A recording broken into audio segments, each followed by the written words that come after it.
Miss Barker, if you are currently speaking, your microphone is muted. I am now unmuted. Thank you.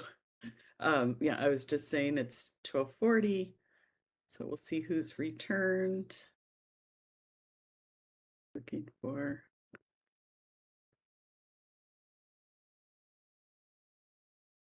just to make sure Jesse and KK.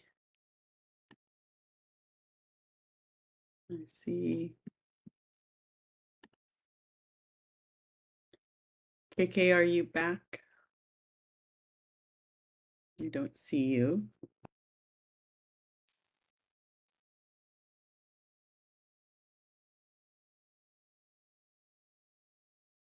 Hmm. Uh, Assuming he'll be back.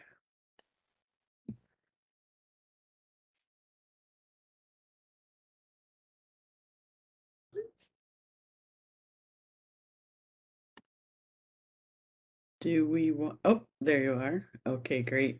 I think the board members are here. Okay, do we have Mr. Kiefer? Present. Okay, let's go on the record. We're on the record in the matter of the petition concerning Dwight Kiefer. This is a matter before the Board of Pharmacy as case number 6702. And the Office of Administrative Hearings, case number is 2024-030298. I'm Alan Alvord, the Administrative Law Judge assigned to assist and advise the board with conducting this hearing. The way this will work, I don't know if you've been watching the other petitions this morning, but the way this will work is the Deputy Attorney General will go first and present the case, and then we'll hear your testimony, Mr. Kiefer, and then we'll have some questions for you as well, possibly. Ms. Jarvis? Yes, good afternoon, Your Honor. Good afternoon. Can I have you state your appearance, please? I shall. I am Deputy Attorney General Christina Jarvis, and I am appearing here on behalf of the Attorney General for the people of the state of California. My role is not adversarial, but it is intended to protect the public interest. All right. And Mr. Kiefer, can I just have you state your name, please? Dwight Kiefer, petitioner present. All right. Thank you. Ms. Jarvis, go ahead. Thank you, Your Honor. This matter arose via an accusation filed on December 12, 2019 against petitioner's pharmacist license. This was for committing and being convicted of a DUI with a blood alcohol content of 0.196%. Petitioner had crashed his vehicle and then attempted to drive away, but was unable to get far from the scene. In addition, petitioner had received 2 prior citations, one for a DUI in 2013 that was subsequently expunged, and one for failing to consult with a patient on a new prescription. This matter proceeded to a hearing before an administrative law judge, which was held on October 12, 2020. The court found that there was cause to revoke petitioner's license and stay the revocation for a probation term. That probation term became effective on February 11, 2021. And petitioner does appear to have had his probation tolled for approximately 1 month out of the last 37, but he is still eligible to petition for this early termination of probation. Now, pursuant to the ALJ's proposed decision, which the board adopted in full, it does appear that petitioner's goal in proceeding to this hearing was to avoid having to rehabilitate, i.e. at that time, he had refused to stop drinking, attend sobriety group meetings, do biological fluid testing, and the other uniform standard terms for substance abuse. However, during the hearing, petitioner also admitted to frequently drinking until he blacked out, including on the occasion of the most recent DUI, stated that he, quote, was an alcoholic for a while, and then even after the second DUI and the filing of the accusation against his license, petitioner refused to attend AA meetings and refused to stop consuming alcohol. The decision and order also ordered the petitioner to pay $6,511.25 in cost recovery, which was a 50% reduction in the actual amount of investigation and prosecution costs. Now, with his petition, petitioner provided the following documents. He had 30 hours of continuing education taken from October through December of 2022. He completed the board's ethics course.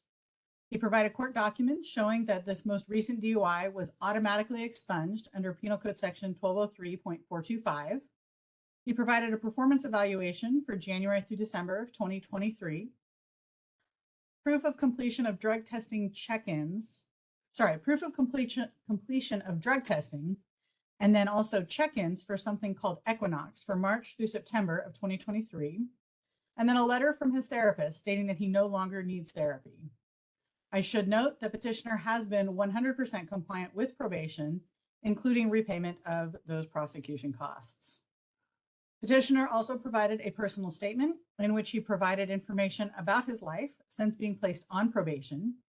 And he does state that thanks to probation and the Pharmacist Recovery Program, or PRP, he is now living an authentic life and is healthier and in a more purposeful place. Petitioner provided 7 letters of recommendation, 6 of which were able to be verified. The letters of recommendation include another letter from petitioner's therapist stating that petitioner is in remission from alcohol use disorder and that he fully understands the expectations of professional conduct required by the board. There's a letter from the facilitator at petitioner's recovery support group, who is also a psychotherapist, and she opines that petitioner is in sustained remission from alcohol use disorder. A friend of petitioner's for over a decade states that he has seen petitioner go through a journey of sobriety and that he is now someone who cares about those around him and about his own health. Excuse me. A pharmacist has written a letter saying that petitioner is a cherished friend and esteemed colleague, and he writes that petitioner is a, quote, paragon of virtuous behavior, upholds the highest ethical standards, and has a fervent passion for going beyond the call of duty. Another pharmacist who refers to petitioner as a colleague and part of her team, but doesn't specify if she's a manager or if petitioner is her manager, but she states that petitioner has been dedicated to maintaining sobriety, has shown significant personal growth, consistently strives to make a positive impact on the lives of his patients, and is a dedicated, humble, and responsible pharmacist. An attorney who is a close friend and former roommate of petitioner states that he has demonstrated tremendous professionalism and dedication to his career and patient care throughout these probation proceedings. A senior manager for pharmacy programs who states that she is the site manager for petitioner, which I gather means that she's something of a supervisor, states that petitioner has adhered strictly to all probation requirements, has met and far surpassed all predefined expectations, and has a wealth of knowledge, expertise, and exercise appropriate ethics. At this time, I would like to identify and move as Exhibit 1, the petition packet consisting of all the documents just identified, the notice of hearing, an agreement to electronic recording, the memorandum to the board from board staff, and the underlying decision and order. And I ask that all these documents be admitted for all purposes. Marked as Exhibit 1, are there any objections to Exhibit 1? No objections. All right, Exhibit 1 is admitted into evidence. Go ahead. Thank you, Your please. Honor. Then at this time, I will turn over the microphone to petitioner. Your Honor, Sure. this is Renee Barker. I'm Yes. just wondering if you'd like to do like a roll call for the record. We didn't. Sure. Yeah, let's do that since we resumed from lunch. Good idea. Go ahead, please. Thank you. Well, I'll say me, Renee Barker, licensee member. Anybody? Jesse Crowley, Licensee member present. KK Jaw, Licensee member present, ma'am. Song O, I licensee member present. and Maria Serpa. Licensee member present. Okay, thank you. All right, thank you. So, Mr. Kiefer, we're going to give you an opportunity to give us your testimony. And then we may have some questions for you. The Deputy Attorney General may ask some questions. The committee members may ask some questions, and then I may have some as well. Please raise your right hand. Do you solemnly swear or affirm the testimony given this legal proceeding will be the truth, the whole truth, and nothing but the truth under penalty of perjury? I do. All right, go ahead, please. Good afternoon. Thank you, members of the board and Your Honor and Deputy Attorney General. Go with my opening statement. I'm here to provide a detailed account of my rehabilitation journey and the steps I've taken to maintain sobriety since my DUI. I deeply regret the choices I made in the past that led to my DUI, but I don't regret the person it's changed me to today. I am fully committed to my rehabilitation and have participated actively in the PRP program. This journey taught me how to surrender and find purpose. I'm proud to say I've been sober for over 3 years. Since entering the PRP program, I've undergone a transformative process that has not only helped me overcome my struggles with alcohol, but has empowered me to make positive changes in all aspects of my life. My personal and professional life have never been better.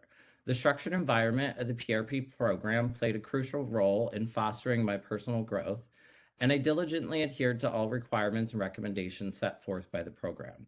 To maintain my sobriety, I've implemented a comprehensive approach that includes regular attendance at support group meetings, individual counseling sessions, participation in programs related to alcohol abuse.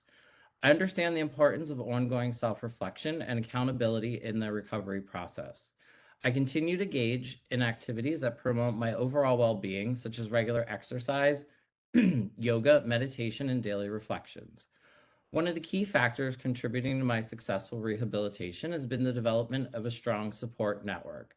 I've surrounded myself with individuals who understand the challenges of recovery, support me, and this includes mentors from the PRP program, my therapists, fellow participants, and members of the sober community. This network has provided me with encouragement, guidance, and a sense of community that has been instrumental in my journey towards sustained sobriety. This community and my sponsor holds me accountable to myself and sobriety. Furthermore, I've undertaken educational initiatives to enhance my understanding of substance abuse and its impact on individuals and communities. This includes attending AA meetings, events, and continued readings about sobriety. In addition to addressing my alcohol issues, I've taken proactive steps to identify and address the underlying issues. Through counseling and self-reflection, I've gained insights into myself and the root causes of my actions. It's helped me to develop coping mechanisms to manage stress and make healthier choices in challenging situations. I'm grateful for the opportunity to participate in the recovery program, as it's been a pivotal element in my rehabilitation journey. The program's not only assisted me in overcoming substance abuse, but it's guided me towards a renewed sense of purpose and responsibility. That sense of purpose and accountability helped me greatly during the past 3 years. It's allowed me to be there for others in need. I was able to clearly focus on supporting a friend and roommate who was, diagnosed with terminal cancer. This time period showed me the importance and power of my change. I don't think I would have been able to support her if I wasn't, the person I became today. I was thankful I could be there and support her in her journey as she supported me in mine. I didn't experience the desire to use alcohol during this time, which showed me the success of my transformation and embracing sobriety. It showed me the value of a purposeful life and that I continue to succeed with the path and tools that I've gained over the past 3 years. Relationships with my family have never been better. I've been stronger with those relationships and building the bonds that I've had in my life. It's one of the reasons that I want to continue my journey and path. I'm committed to maintaining the positive momentum that I've gained and contributing to society as a reasonable and conscientious pharmacist. I'm earnestly seeking early termination as it marks a pivotal point in my rehabilitation journey. Throughout the PRP transition process, which I've been in for the last 9 months, I've demonstrated unwavering commitment to personal growth, sobriety, and adherence to the prescribed program. Ending the termination early is not just a desire for convenience, but a testament to my genuine transformation. I've diligently fulfilled all the requirements, actively participated in counseling and support groups, and internalized the lessons learned during this period. Early termination signifies more than a milestone. It reflects the profound internal changes I've embraced. It allows me to pursue personal travels and expeditions with sober friends and community to remote places and things that help my well-being. By terminating early, I aim to fully reintegrate into society while continuing my sobriety program and continue the work to be productive and responsible while embracing and enhancing my connections with family and loved ones. Thank you. All right, Ms. Jarvis, any questions? Yes, thank you. Mr. Kiefer, so you are now sober, correct? Based on the proposed decision, it seemed like you were very resistant to getting sober when this accusation was filed. Is that accurate? Yes, I didn't get to that moment where it took me realizing that I was powerless over alcohol and my addiction. So it took the program and me realizing that, which took me longer than I would have liked to. And when did you come to that realization? And sort of as an adjunct to that question, do you have a sobriety date and what is it? February 9th, 2021 was the last day I drank. It was before entering the program, and I believe I made the decision when I entered the pharmacist recovery program. And I remember recalling back talking to the woman who runs the support group, and she was like, you know, your first step was saying you wanted to enter this program. You didn't have to. You could have taken another path, and that's saying that you're finally admitting you're powerless to this and you want to move on. And so at that time, did you in fact make that admission that you were powerless and start working the program? Yes.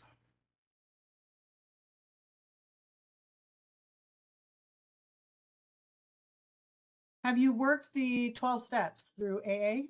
Yes, I have. All of them? Yes. Can you tell me about one that was most sort of important or vital to you, to your recovery?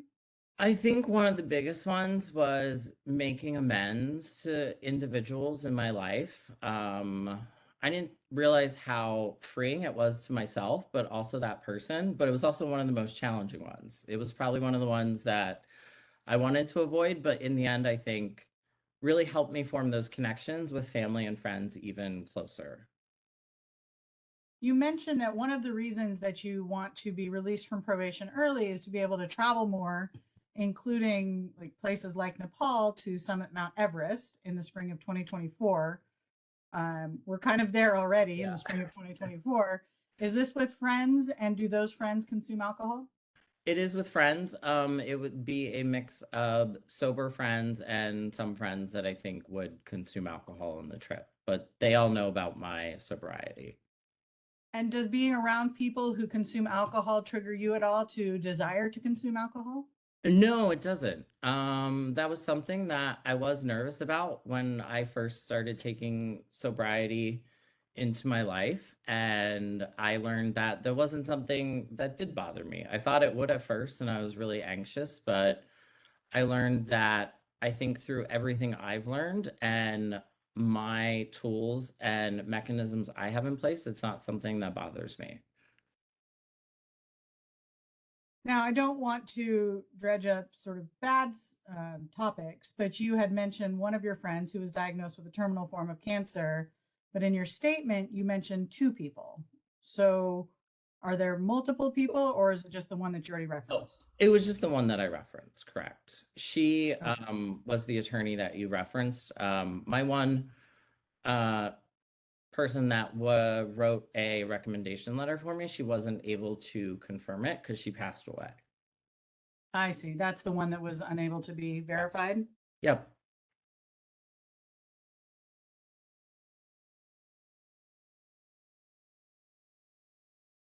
Now, you mentioned that you're working currently as a learning and development pharmacist architect at Alto Pharmacy.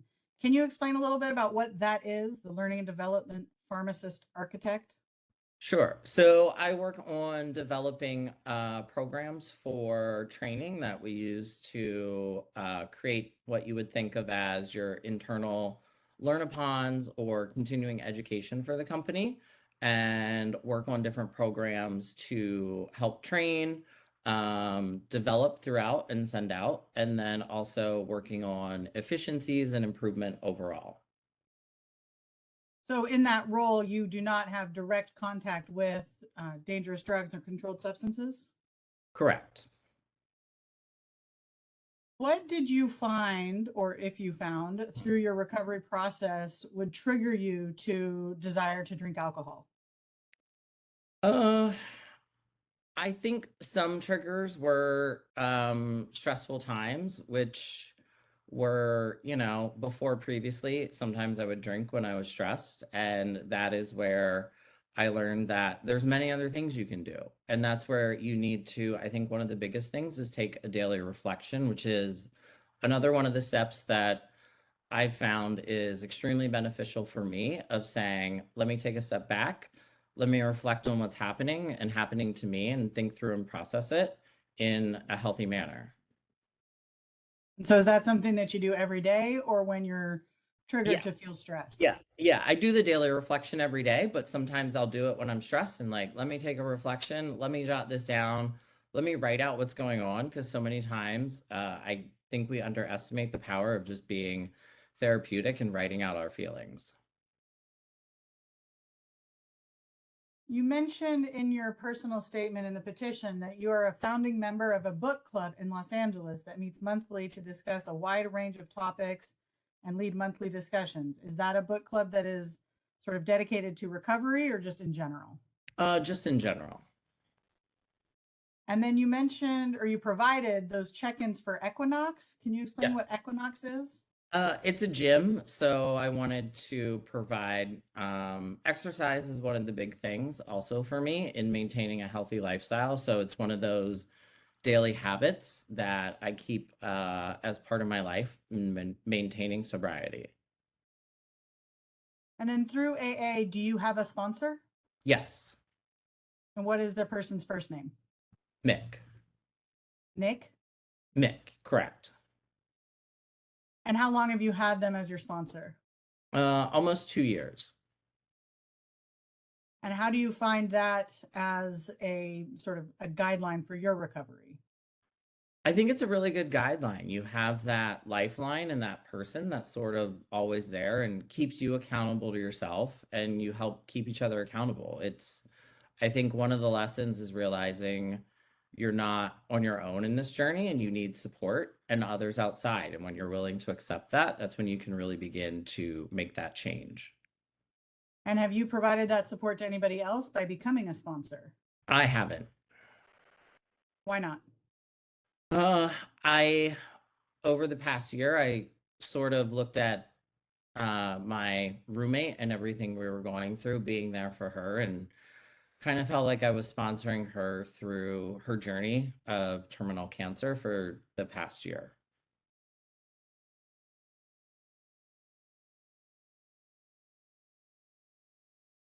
Kind of going back to one of my earlier questions about your resistance to stop drinking, you are also resistant to go into the PRP, the Pharmacist Recovery Program. Mm-hmm. You have now obviously entered it, and I believe you are, if not completed with your exit, you're pretty close. Did Yep. you find PRP helpful? I did. I found it helpful. I think it gave me the structure and the tools that I needed. I don't know if I would have found those on my own, and I can say that the program definitely got me to find what I needed to be successful. I have no other questions, Your Honor.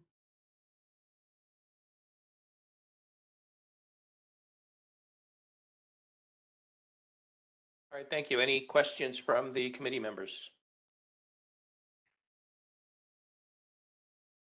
Let me reach out. So Jesse Crowley, any questions?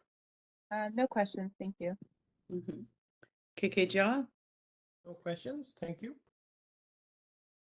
Song O. Hi, thank you, Chair Parker. Thank you, Dr. Kiefer. Just wondering, I am so sorry for your friends, and I would like to just ask you, and you can just share, like, unfortunately, it is a terminal illness, and do you have confidence in yourself, unfortunately, when that time comes that you have strength to be able to deal with this and cope with it without hopefully falling back. Yes, yeah. I think while all of this happened, I was very fortunate and excited that I was in a place to help her. I had all the tools from my journey into recovery and sobriety that I felt like I was in a good place. I know handling and going through all of that with her. I was able to support her and be there for her, which she supported me as I started sobriety. And I was thankful that then I could be there to return that favor for her and had all those mechanisms in place of, reflections, how to cope, how to deal with that stress, how to process, moving in with someone during COVID because it's the pandemic and you think, oh, it'll be fun to, have a roommate. And then the unexpected experience of you don't think of someone at 35 ending up with a late stage terminal diagnosis. So being able to be there for all of that for her till up until the very end, just to not many weeks ago, we spread her ashes and I was one of the people she wanted to do that. So being able to do all of those things. Thank you. And Deputy Attorney General Jarvis mentioned you may have told 1 month. Is that correct? Yeah, I think there was a month when I was getting my position approved for Alto that they said I didn't quite have enough hours. Ah, Yeah. oh, okay. I'm sorry that this petition probably won't be decided in time for your potential Nepal trip, but maybe in 2025. Good luck to Yes. you. Thank you. Maria Serpa, any questions? Yes, just a couple of questions for Dr. Kiefer. Thank you. I may have missed it, but I'm curious about your journey with PRP.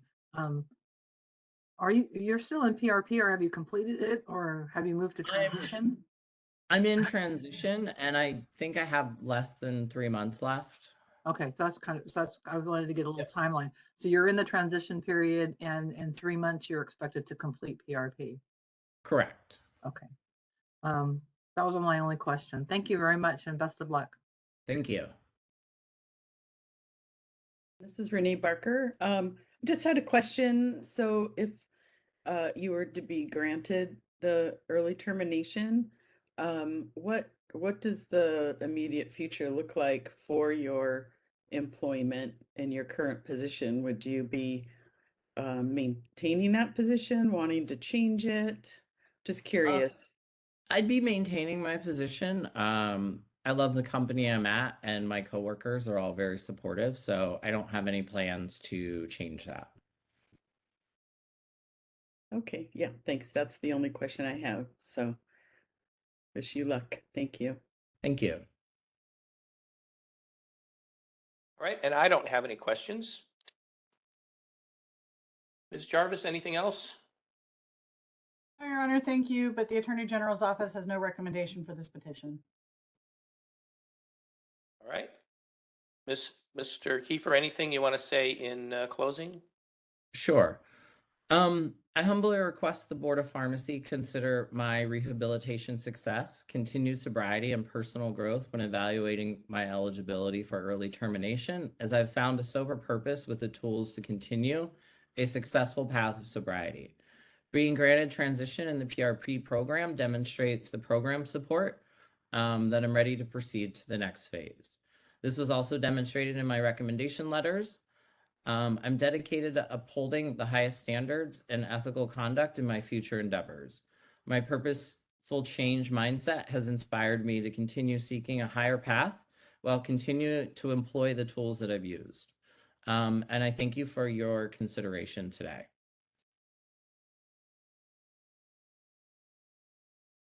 All right, thank you. That concludes the hearing. We will have the matter submitted to the board for consideration. Thank you, sir. Thank you.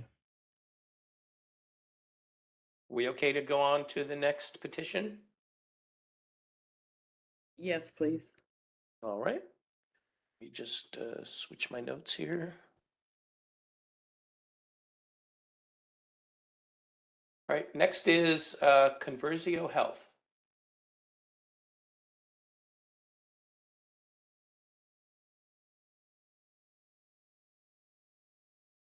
Do we have the representative here? Yes. All right, good afternoon. Okay, let's go on the record in the matter of the petition concerning Conversio Health.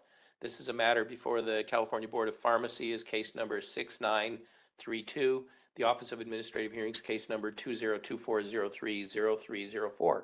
I'm Alan Alvord, the Administrative Law Judge, assigned to assist and advise the committee with the conduct of this hearing. May I have the appearances, please, starting with the Deputy Attorney General. Yes, good afternoon, Your Honor. I am Deputy Attorney General Christina Jarvis, and I am appearing here on behalf of the Attorney General for the people of the state of California. My role is not adversarial, but it is intended to protect the public interest. Okay, and can I have you state your name on behalf of Conversio? Yes. My name is Amanda Bringe, Bringe. And what's your affiliation with Conversio Health? I am currently the pharmacist in charge.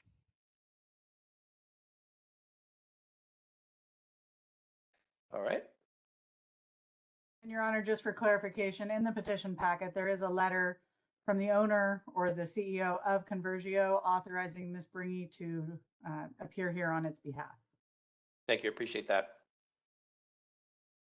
Okay, what's going to happen is. AGO019. Thank you.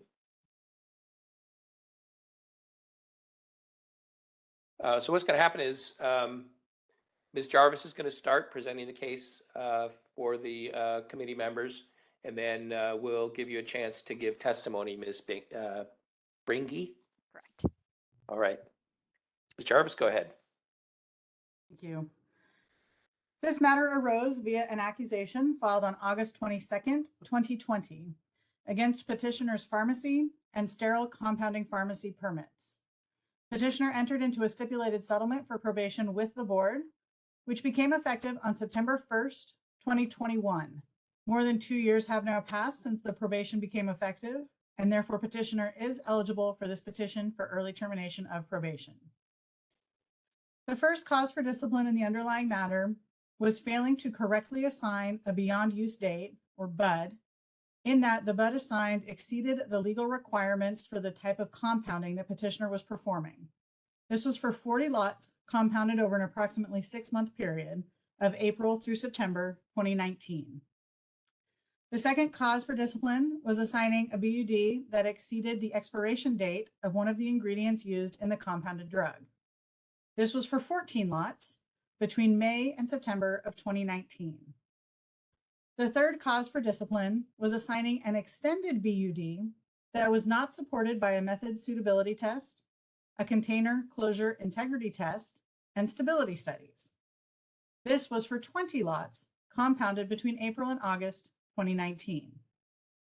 The fourth cause for discipline was failing to ensure the quality of compounded drug products, in that petitioner used a filter that indicated a failing result, which in turn is an indication of a compromised filter.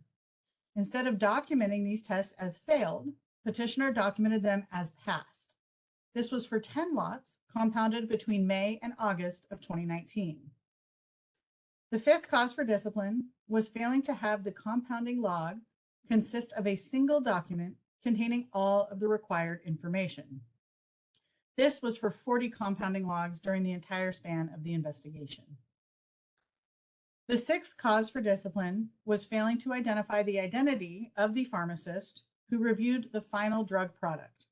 This was for 40 compounding logs. The seventh cause for discipline was failing to document quality reviews and the required post-compounding process and procedures. Now, this was for 40 logs, and each of them missed one or more out of the filter integrity test, end product sterility data, visual inspection, information regarding quarantine prior to the completion of sterility testing, quarantine release, and drug storage prior to being placed in the final container. The eighth cause for discipline was failing to provide the expiration date of each component of a compounded drug product. During 4 days in June 2019, petitioner failed to document in 3 compounding logs the expiration date of one of the drug components. The ninth cause for discipline was failing to complete a USP 7.1 compliant sterility test before releasing the drug from quarantine. This was for 40 lots between April and September 2019. The 10th cause for discipline was for the manufacture and sale of misbranded drugs.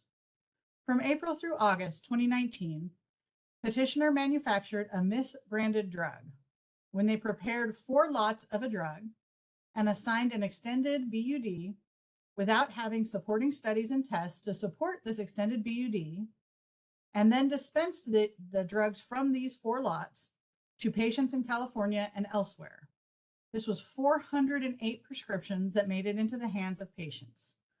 They were all compounded in part using the expired drug product referenced in the second cause for discipline. The 11th cause for discipline was failing to label a compounded drug preparation with any BUD. This was for 1 solution on May 24th, 2019. The 12th cause for discipline was adulteration of a compounded drug preparation, when petitioner produced and prepared the drug lots with the expired component, as discussed in the second cause for discipline. The 13th cause for discipline is the sale of adulterated prescriptions for selling the compounded drug product that was compounded with an expired component, as discussed in the second cause for discipline. The 14th cause for discipline was furnishing dangerous drugs to an unlicensed reverse distributor. This cause for discipline arose from a lot that petitioner compounded that failed the bubble point test, and petitioner correctly realized at this time that this lot needed to be destroyed. However, petitioner then furnished these drugs for destruction to a company that was neither the wholesaler from whom petitioner had acquired the drugs, nor any licensed wholesaler acting as a reverse distributor. And then the 15th cause for discipline was for failing to maintain a record of disposition, because after having provided that lot of drugs referenced in the 14th cause to be destroyed, petitioner had no additional record as to the eventual end disposition of those drugs. Petitioner has been 100% compliant with probation. They have passed all of their sterile compounding renewal inspections, and their probation monitor has stated that even if he has occasionally found a minor thing here or there during inspections that needs to be corrected, it has always been corrected immediately. There have been no written notices, no notices of violation, no citations, and no investigations have been opened against petitioner. Now, with the petition, petitioner provided a large amount of documentation. There's approximately 500 pages that were Bates stamped. However, it appears that petitioner sent 2 copies of the petition packet, and then both of which were provided as though this was one larger document. So everything that I'm about to reference is actually in this packet twice. And so the more than 500 pages that make up the petition packet as a whole really can be cut in half. Like half of the pages, or just under half of the pages, are duplicative. So with that understood, the documents provided include a letter from the Director of Operations of petitioner, setting forth the corrections that were made from her viewpoint. There's also a letter from the COO and PIC, who will be representing petitioner here today. There is a 19-page letter from their attorney for the underlying cause. Now, this is actually the mitigation letter that was provided to the board prior to the board extending the offer of probation, which petitioner is currently serving. So the board has already considered this 19-page letter. There is a chart, appears to be created by petitioner, of the causes for discipline and petitioner's remediation of each cause. There are copies of what appears to be all of the probation inspection reports, including the sterile compounding renewal reports from the beginning of probation up until January of 2024. There is an audit by Amy Summers, who I believe the board knows is or has positioned herself as an expert in this field, but who the board has also found not to be credible in other administrative proceedings in which she has testified. There is evidence of a minor correction made, during the inspections due to some rust that was found on a table. And this is where I said, even when the probation monitor found some minor things, petitioner corrected it immediately. And this is the evidence of that correction. There is a standard operating procedure, or an SOP, regarding the facility and equipment cleaning procedures. There is an FDA 483 form and then the corrective actions taken. Now, the FDA 483 form, I believe that inspection was done during the term of probation. There were 2 identified issues. And then the petitioner took corrective actions, which included destruction of a lot that was being compounded that the FDA had identified as being placed in an incorrect place after compounding. Petitioner provided the compounding records for that, certificates of analysis, an analysis of the FDA's observation and how petitioner could fix them, a letter from the FDA also stating that their concerns were resolved, a letter from the FDA referring petitioner to the board for further review of their concerns. There's a document of conditional accreditation from URAC, that's URAC, the Utilization Review Accreditation Commission.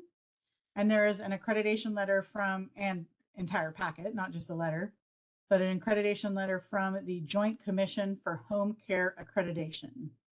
For completeness' sake of this petition, I will also note that they reference that current board inspector, Dr. J.K. Fujimoto, was working as a consultant for petitioner, specifically to correct many of the issues set forth in the accusation for approximately 6 months prior to him joining and becoming an employee of the board.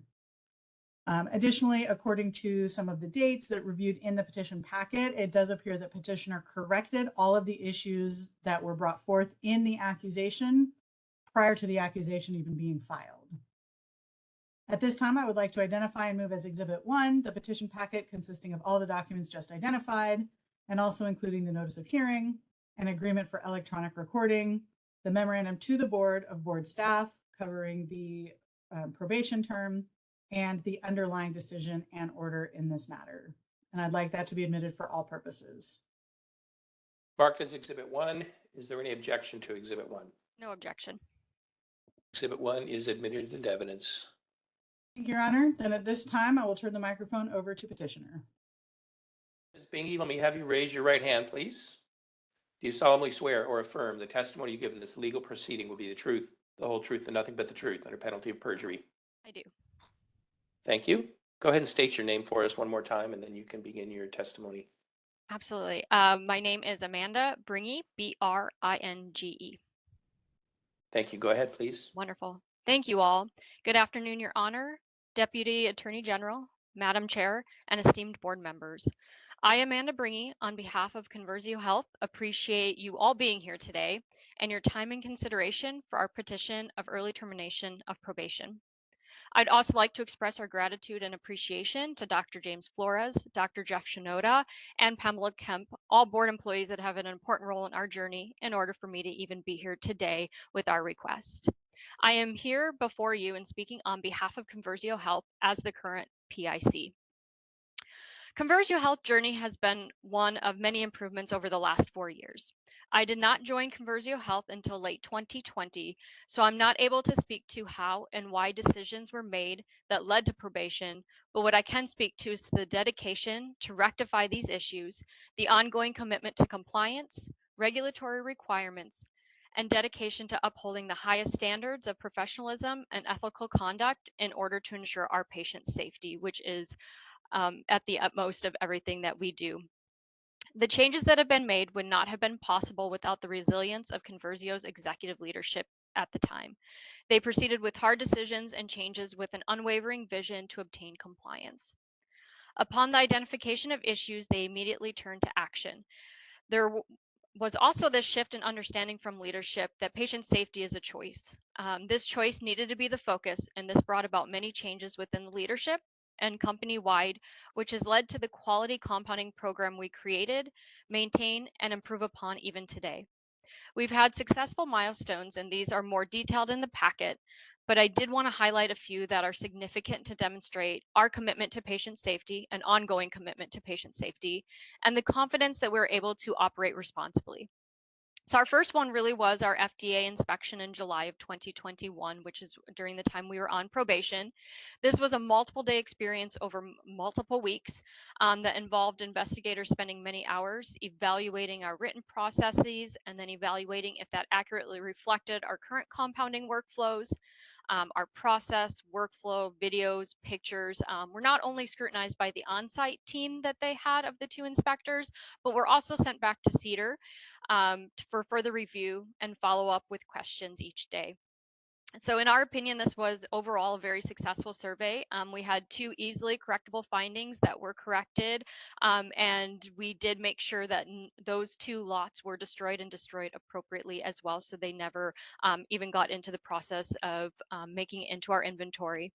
And our case was reviewed by the FDA, and ultimately we had a closeout letter in January of 2022. So just within the 6 months, we already had that determination of us going back to the board supervision. We also had a successful accreditation. So 2023 was a very busy year for us.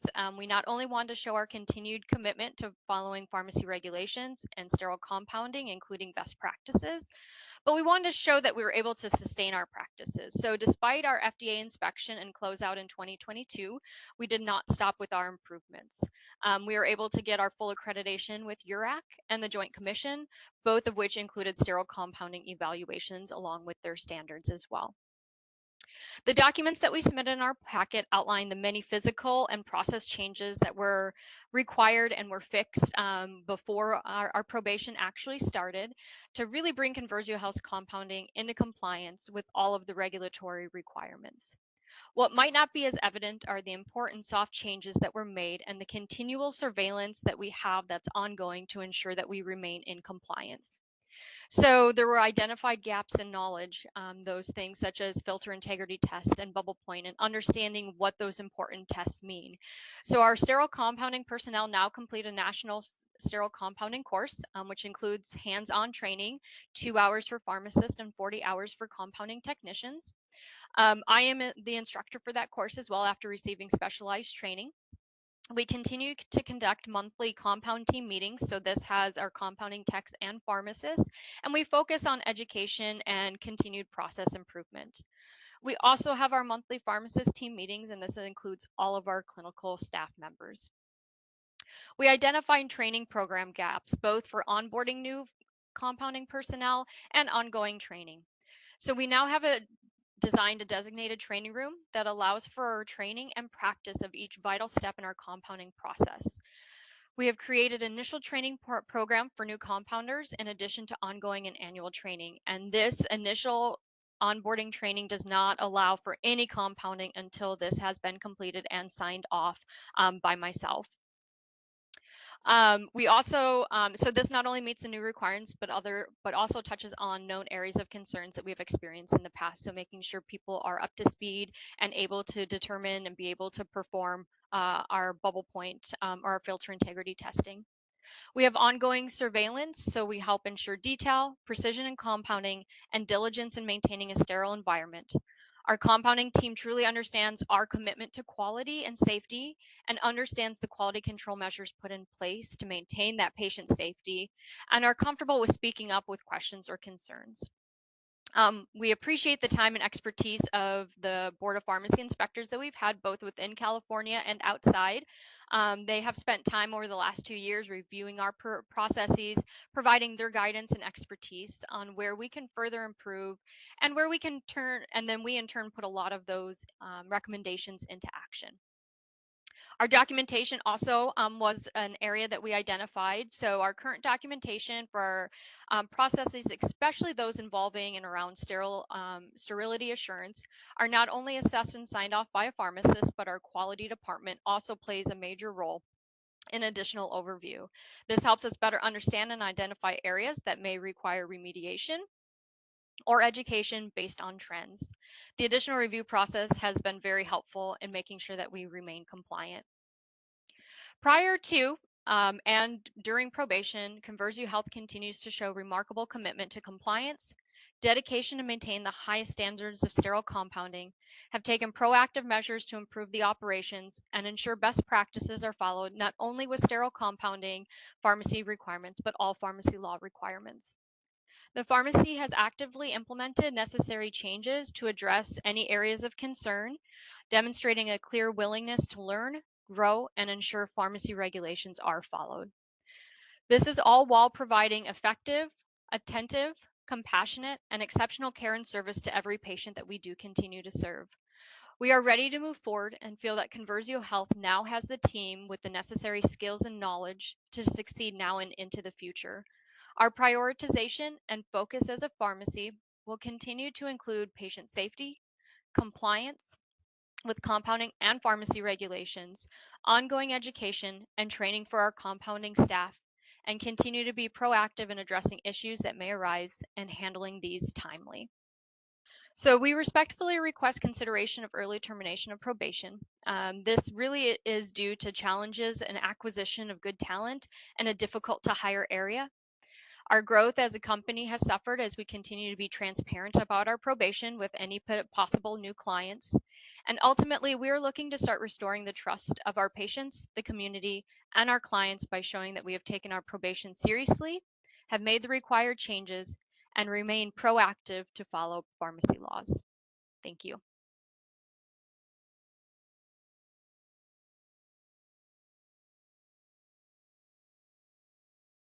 Ms. Jarvis, any questions? Or actually, is it Dr. Bringy? Yes, thank you. What type of compounding are you doing? Is this category 3? It is category 3, correct. It is, sorry, go ahead. Go ahead. It is, we just specialize only in nebulized medications. And how do you compound those specifically to make it category 3?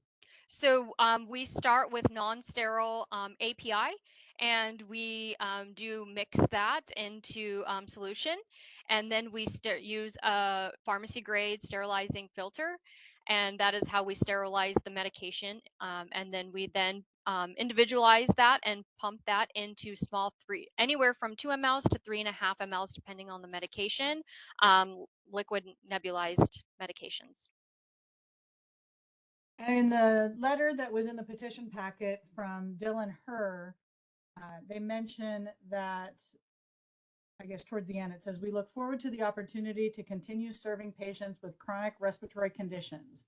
So is that your general patient population or entire patient population? Correct. So we focus on COPD, and we do have a small portion of our population are asthmatics. Can you explain a little bit about the difference between category 2 and category 3 compounding? Yes. So category 3 is going to be when you start with non-sterile products and you make them sterile. And then category 2 is going to be depending on all the products that you're using are sterile, and it depends on the number of manipulations in which that product has, whether it would be category 1 or category 2. Thank you.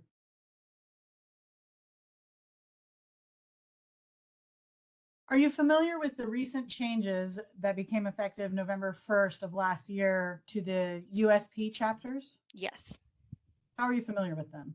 So obviously there has been a lot of education surrounding these. Obviously the anticipation of the updates to 797 started quite a few years ago, but we do have a subscription to the USP chapters and has been well versed by reading and rereading and obviously updating all of our processes as well for those that needed to be updated based on those most recent changes as of November. And what specific actions have you and your pharmacy been taking to either begin to comply with them or now actually be in compliance going forward? Yes, so we have, a lot of these changes were things that we were actually already doing. So things we had been and have been and still continue to today. Our team, our compounding tech team, are in sterile garb. So from head to foot, they are covered. They have sterile suits. Sterile gloves, and then we've always used, since I've been here, sterile cleaning products as well. So within the clean room itself, there's always those products. We never use non-sterile in any of the areas. All of our wipers are also sterile. That go into that clean room, so it doesn't matter what location. Our environmental testing is well versed as well. We go over and above even what current 797 requires. So we actually do surface testing with every lot that we make, and then we do all of our environmental testing for air sampling once a month, as is required now from 797. Our media fill tests, because we are category 3, have gone to quarterly for our compounding technicians. So we have already instituted that and have actually already gone through a couple rounds of that with our team. And then have you had an inspection by the Board of Pharmacy since November 1st of 2023 when those USP chapters went into effect? We would have had one inspection by our probation officer, which happened in January of 2024. I see that you submitted this petition actually back in September, so Correct. I'm not surprised that we don't have that information in here. But quite a bit of water's gone under the bridge in the last 6 months in the pharmacy world. Yes. In regards to sort of maintaining this, right? Because I know you said that you were not with petitioner at the time that all of this occurred, but you've been involved in sort of the improvements since.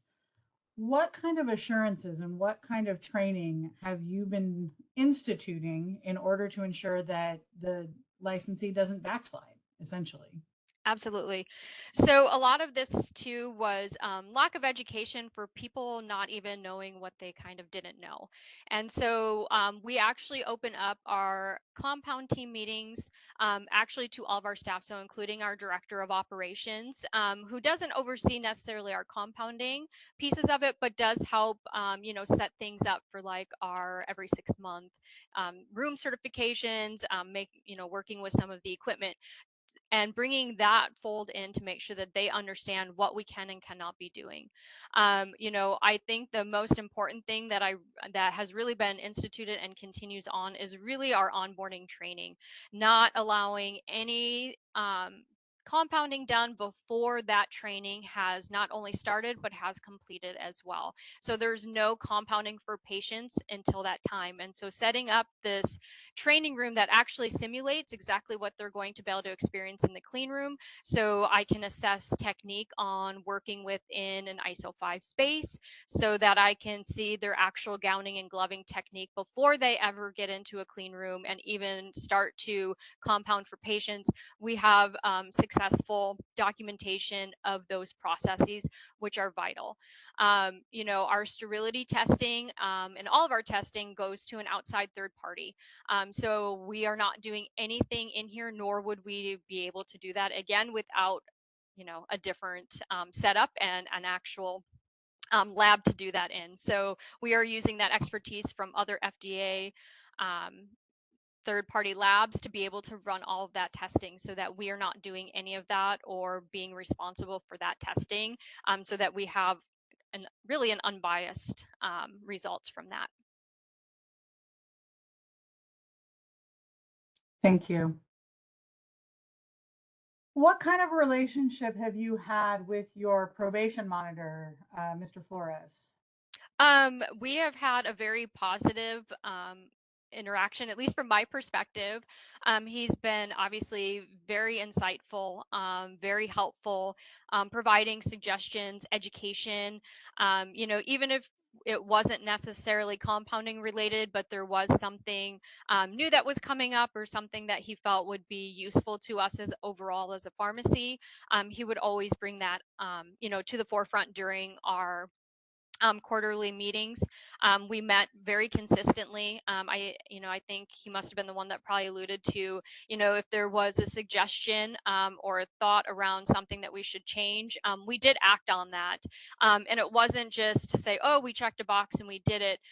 We would a lot of times take what he said and just kind of apply it and be like, should we be making these changes elsewhere? And so then we would apply those as well. So it was very useful to all of us, I think. And I did always appreciate doing, actually the quarterly self-assessments was very helpful to me, and just kind of from an ongoing improvement process as well, making sure that I'm keeping all of those changes and potential changes of the law at the forefront as well. Now, I noted that in one of the inspection reports, there was a comment about the patient-centered labeling and abbreviated drug names. And at that time, the petitioner was still trying to resolve the issue with current software company and researching new labeling software. Now, this was from June of 2022, and then I don't really see any further comments on that in later inspections. So can you explain a little bit about how you resolved that issue? Absolutely. So part of this was on even commercial medications, so things like Duonab, which is albuterol ipratropium. Our software only had so many characters within the label for the patient label, and so it would be truncated. This was pointed out as that this was really not an approved abbreviation to use for medications, and so we took that and really tried to fix. So obviously the first thing we reached out to was our pharmacy software, and they said this would have to be an enhancement. They would have to try to find space on the labels to be able to allow us to put the entire drug name. Because we were not going to be okay with that answer and we didn't have a year to wait, we did work within our own system to find a way to print out additional labels, or really the patient label, in a different form to be able to meet all of the requirements for that labeling. So that included including the entire drug name and strength in the right position, in the right font size, on a patient-specific label. So we were able to resolve that. That one did take us a couple months because we did have to have our IT team help us build out this as well. But before the next inspection that we had for that next quarter, that piece was resolved. Great, thank you. Now, one of the main sort of changes, right, in the new USP is the batch size. And my understanding is that your batch sizes can be no larger than 250, and you're currently doing batches of up to 5,000 vials per batch. So that's clearly not USP compliant. Do you have a plan to get into compliance? We do, yes. And so we are working with our lab because of the huge influx of additional vials and testing to make sure that they are prepared for that additional volume to come out. So I know that there is the letter, or I guess the guidance from the board to follow USP 797 as quickly as possible. So that is the piece that we are working on, and hopefully can have that resolved here very shortly with our lab. But we So will when you be say able to, very shortly, are you talking about within a month, within 6 months? probably within the next 2 months. And then just because I want to make sure that I understand, I am not a pharmacist. You said that you're working with your staff to increase, their handling essentially of the increased volume. Wouldn't it actually be a decreased volume if you have to reduce batch size, or are you talking about specifically the hardware?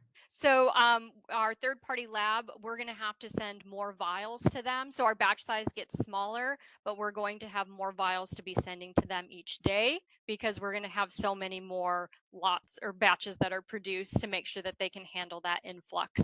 For what would be, 20 vials, it's now going to be 10 vials for all of these different batches. So it's just going to be a much bigger volume from a sterility testing, not that the batch size itself will get bigger.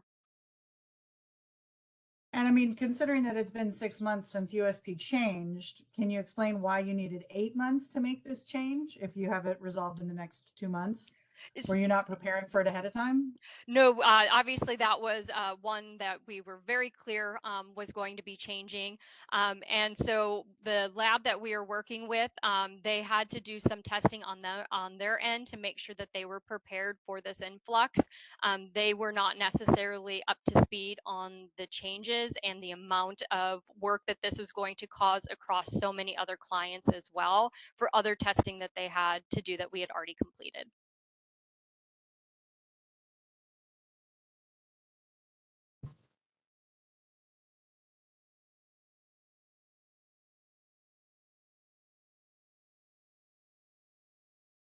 I also see a note here that you ship within California, but also to multiple other states. Can you tell me what other states you're licensed in?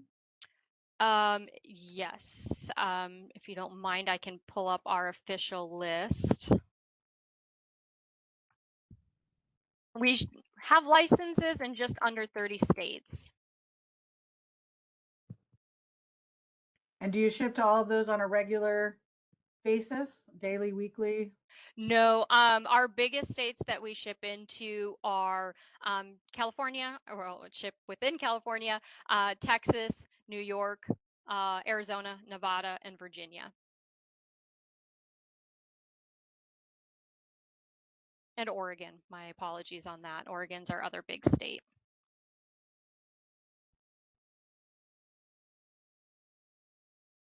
Yeah, I see you have a specific labeling software for Oregon specific patients. Correct, yes.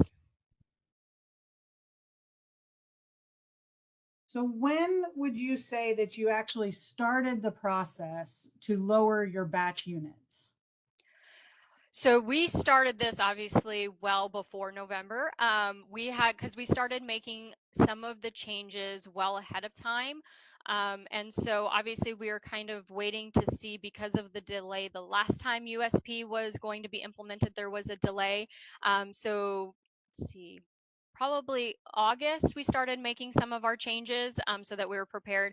Again, we didn't have as many changes surrounding a lot of some of the smaller changes like sterile garb and the sterile solution for cleaning. So a lot of those things were pretty easy for us to incorporate pretty quickly.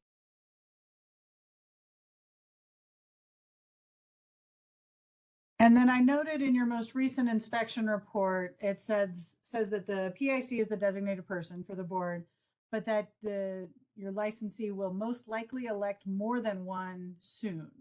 Are you planning to hire additional designated people? I'm hoping to be able to have support, yes, because there is so much around our sterile compounding operations, more eyes and more people that are able to make sure that we are staying compliant is kind of what our goal is. So would that be adding more essentially management staff versus like hands-on doing the compounding staff? They would probably be doing a little bit of both. I'm not able to get in and compound as much. And so I think it's important to have that oversight. We have our pharmacist there as well, but being the designated person, would really like to be able to have more oversight, actually in the clean room on multiple days. So we would be looking for somebody that would hopefully be able to do both. And it appears just from the letters that you submitted with the petition that you've had some pretty much long-term staff, like long-term compounding staff that have been with you for many years. Do you have much turnover in regards to your staffing, or is that pretty consistent throughout? Our pharmacists, we have not had the turnover, especially our compounding staff, which is great. We have had some turnover from our compounding technicians, but no more than I would see in any other pharmacy I've worked at. And is there any particular, like, the same reason for that, or does everybody have their own reasons for moving on? Very different reasons. Okay. I have no other questions, Your Honor.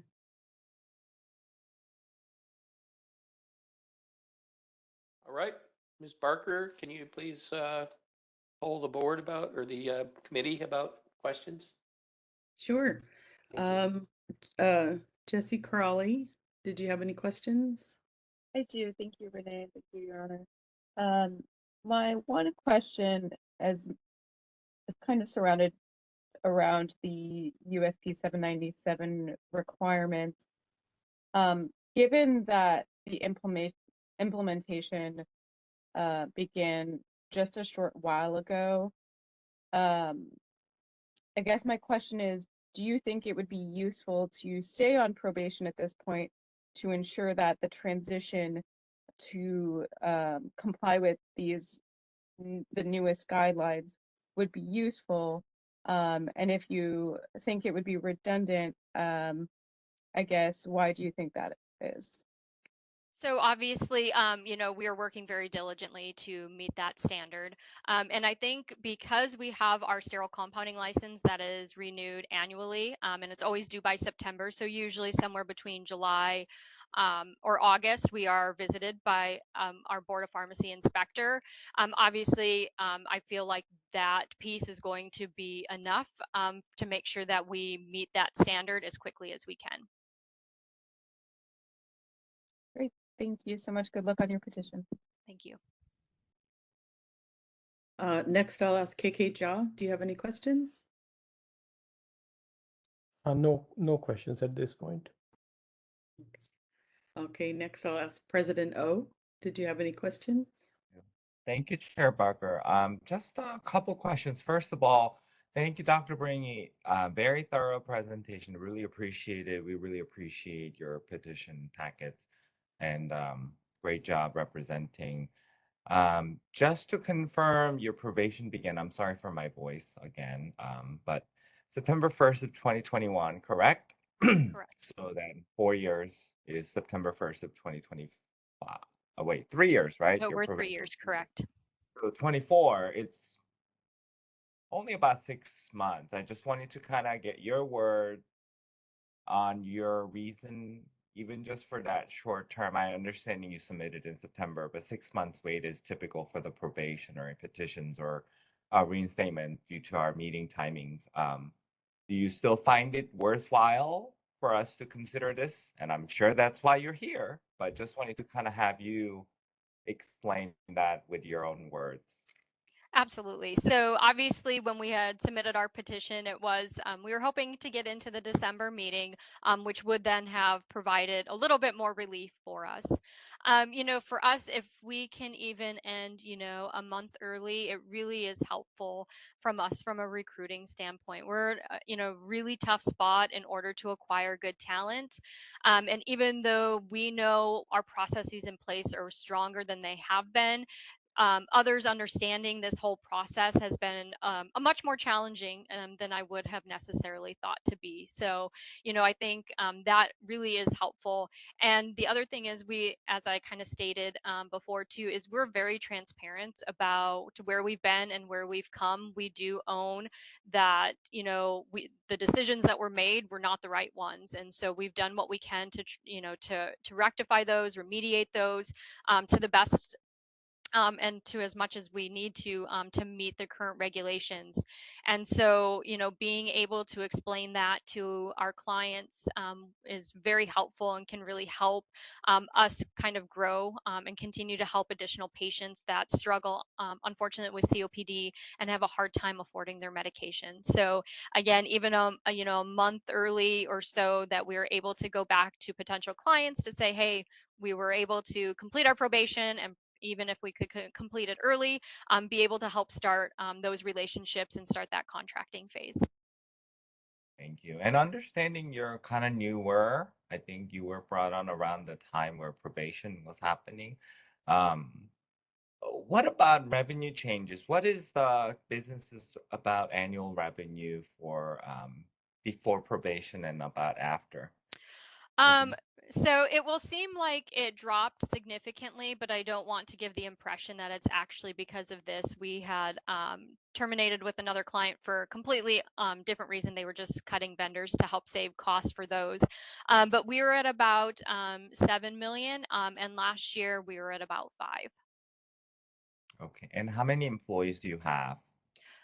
We have just under we have under 60 employees. So all of our pharmacy staff work obviously here on site, but we do have remote staff as well. Okay. And just one more question, just out of curiosity and not trying to relitigate what happened to you guys before to be on probation. Why was FDA there at the pharmacy? I could not extract it from the documents. Maybe I missed it somewhere, but just curious. Sorry. So the second time, in the July visit, is that the one you're referring to? I think whatever, yeah. You may not know the knowledge, but. Yeah, so from what I have gained, because obviously we have an even larger packet that we have sent out to the board as well for other requirements. But so what had happened is we had a board inspection that caused some major areas of concern, obviously, given all of the findings that we had, and that prompted the FDA to come in and do that original inspection in 2019. Okay, thank you. Was just curious because it's so rare for FDA to show up at the pharmacy, so It just it curious. is. Yeah, and we were Okay. actually probably the first inspection after they started doing on-site after COVID. And so we were one of the very first inspections in July. Okay, thank you for the information and good luck, Dr. Thank Bringy. you. Hi, this is Renee Barker. I just had a couple questions. I just wanted to Did you miss confirm. me? I think Marie. Oh, I'm sorry, Maria. Sorry, Maria. Renee. Yes, Maria Serpa, please. Oh, thank you. Thank you for your complete package and your depth of knowledge about USP and the changes. I had some questions about California specific regulations. Have you kept up and read the pending regulations in California regarding compounding? Yes, so obviously, as we were preparing for all of this, that has definitely been something that we have stayed well versed on to make sure that we are meeting a lot of these requirements that are there. And then, of course, we take a look as we get notifications of potential changes, like to read even as things are being proposed, because we are kind of a unique situation. So like to see what types of changes are coming and how that would impact our operations. Because you're making so many changes, what in the California pending regulations have you kept at the top of your list to assure that your practices are prepared for when those changes go into effect? Basically, also is current California regulations have stricter regulations in some places than USP. And I just wanted to see if you're taking that into account and maintaining that strict standard. Absolutely. So we, like I kind of alluded to, things like our environmental monitoring, et cetera, we're already being more strict than what we need to. So we are always looking for what that might be, and obviously not overly affect or like weighs in on this one, but even other states as well, and making sure that because we do ship into those states that we are following all of their strict requirements if they are more strict with California, which does not usually happen.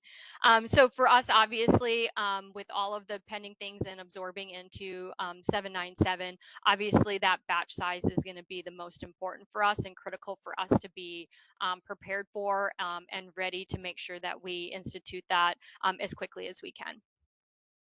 Who is your regulatory expert on your staff? Is that your QA person? Is that yourself? Who's the go-to person about regulation? So we do have Dylan Herr, who is our VP of Quality and Compliance. So she is obviously a huge resource for me as well. So we pretty much have very similar setups to make sure that we're both getting the information that we need to. So it is ultimately my responsibility as the pharmacist in charge to make sure that we meet those, but she is a great support and absolutely vital as a second set of eyes to make sure that we are meeting these. So it's not just, we can't just say we didn't know or it fell through the cracks. We are definitely keeping each other in balance to make sure that we're able to meet all of these strict requirements. Great, thank you. You're welcome. Thank you. Thank you, Maria. Apologies for almost skipping you. I know you wouldn't let me. Anyway, this is Renee Barker, and yeah, thank you for all your presentation. I did have a question, kind of, again, focusing on the quality, which was, a previous issue leading to all of this. So at Conversio Health, is it only Category 3 CSPs that are compounded? Correct. Yes, we only do Category 3, and we only have 12 formulations that we make. Okay. And then you did describe that for your sterility testing, you send that out to an approved lab. And I'm just wondering if you can, again, kind of trying to focus on quality, and especially since you are doing, the, too large a batch at this point, and then, correct batch size, but still large batches all the same. Tell me about your environmental monitoring. in terms of like what processes are in place for results that exceed the allowable limits? Absolutely. So we actually have a slightly more strict standard than what we have to than 797. So FDA actually requests that you have less than one, so 0 CFUs when you're talking about glove fingertip hits. So we do carry ourselves to that standard. So we do glove fingertip sampling from each compounding employee with every lot that we make. And so with that lot, if we get any hits, we will send that out for identification, even though not necessarily required at that low of a threshold, but we do. And at that point, we will not dispense that lot at all. We will just set it up for destruction. So we run even stricter on the glove fingertip sampling than what we're required to, because we do take that safety piece obviously that it's very important. We do surface sampling as well. So we do multiple surface samples either daily in our ISO 8 and our ISO 7. And then in our ISO 5, we actually do surface sampling with every lot as well. And so again, we go to a much stricter standard. And if we have any hits on that as well in the ISO 5, we do destroy that batch as well. And then we do our monthly air sampling. And so that with that new requirement as well, that we do once a month within all of our ISO 5 spaces. And we have, our map of how many samples we take and where. And those would also go out to a lab if they exceeded? Correct. Yep. For identification. Yes. Including you mentioned about your ISO 5, but your ISO 7 and 8, you also would send those out. Correct. Yep. Anything that meets that threshold. So we follow 797 threshold for ISO 7 and 8, but for the ISO 5, we do take that as even during dynamic conditions, we don't allow any CFUs or that batch is not dispensed. Mm-hmm. Yeah, thank you. I just wanted to clarify that. Yeah, absolutely. So yeah, thanks so much and good luck with your petition. Thank you.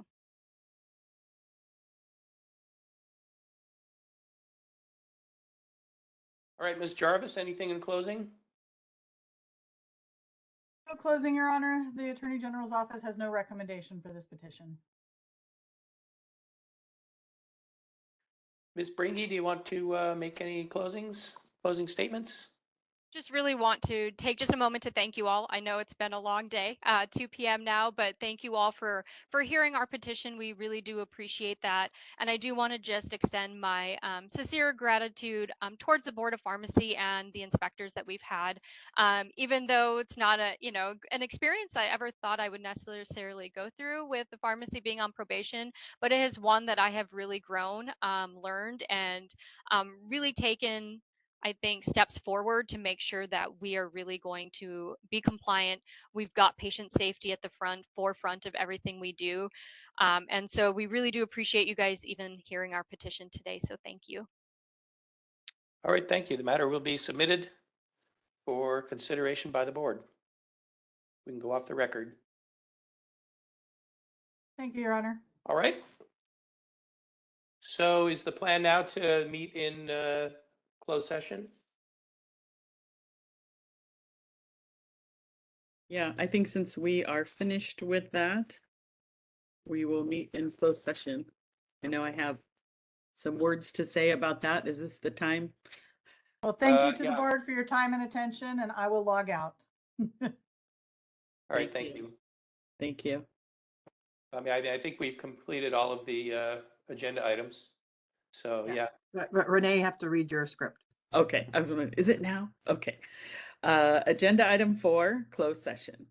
I'd like to thank members, are we members of the public, for your participation today. As indicated on the agenda, the committee will now convene in closed session. Adjournment for the day will immediately follow closed session, and there will be no other items of business discussed. Adjournment may not be broadcast.